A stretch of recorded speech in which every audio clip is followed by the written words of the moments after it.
So some people are wondering, what the heck are you doing, Owen? Well, here we have the Zalman LQ which is just the baddest case out there. Look at that gorgeous case. Absolutely gorgeous. It's got a self-integrated, fully integrated water cooling system.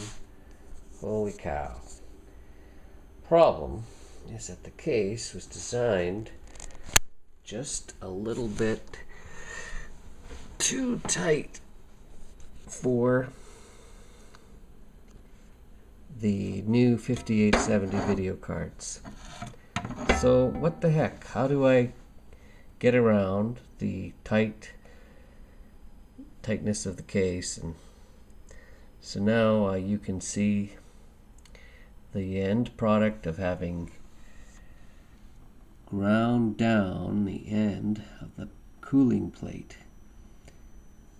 The card itself is able to sit in position, and the cooling plate is ready to be screwed down.